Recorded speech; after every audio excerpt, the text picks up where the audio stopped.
So, ayan, it's, ano na, Friday. Tapos, kakatapos ko lang maglaba. So, tinatamad ako magluto. Ano ngayon? Huwebes Santo. Ano ba? Oo, Huwebes Santo.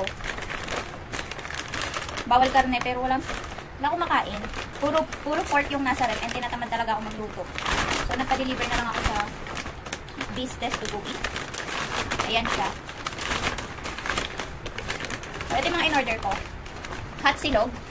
Ang dami ko in-order para iinitin ko na lang sa microwave. Siguro mga 3 araw to sa akin.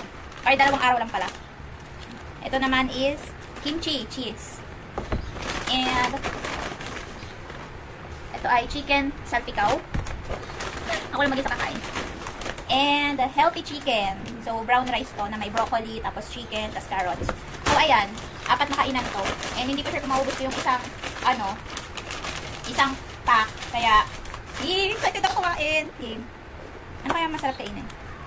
Kimchi cheese na lang. Kimchi cheese. Okay, tara mukbang tayo. So, ayan. Meron naman ako sa rep ng, itlog, kaprito, hotdog.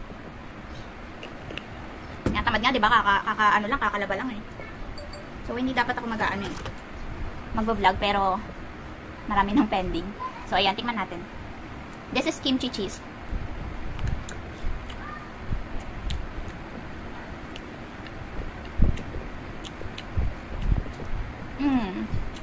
Sarap naman.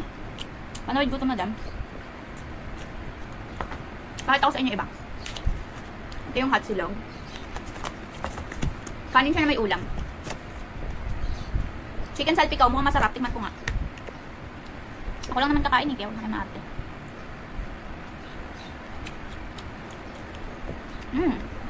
Sarap ah. Sarap. Sarap sa adobo. And then, ito, healthy chicken. Broccoli. Ano to? Ano to? Yan. Tikman ko nga. Wait lang, ano mga tubig. So, wait lang, tikman ko lang to.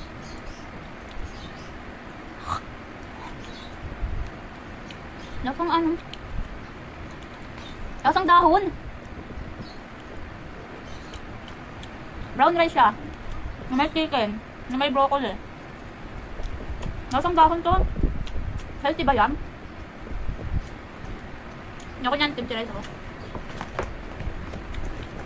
So, i-rep ko lang to guys. Tapos, pag nagugutom na ako, na-microwave ko na lang.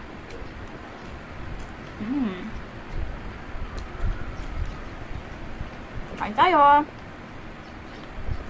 So, ang currently na pinapanood ko ngayon sa Netflix is 10 Utos kay Josh. Pero may pinapanood akong, ay tapos na pala yung, When Life Gives You Tangerine. Tapos ko na siya. Tapos, tinutuloy ko yung Prison Break. Paano ba naman kasi? Kapag pinapanood ko yung Prison Break, nai-stress ako, tapos napapaginipan ko, hindi ako nakakatulog, tapos iniisip ko na kung ano yung susunod na mangyayari, paano ganyan. Kaya, tinigil ko muna siya kasi hindi na ako nakakatulog dun sa Prison Break. So, ayun. Daldal ko. So, kakain na muna ako guys. Enjoy ko muna yung food ko.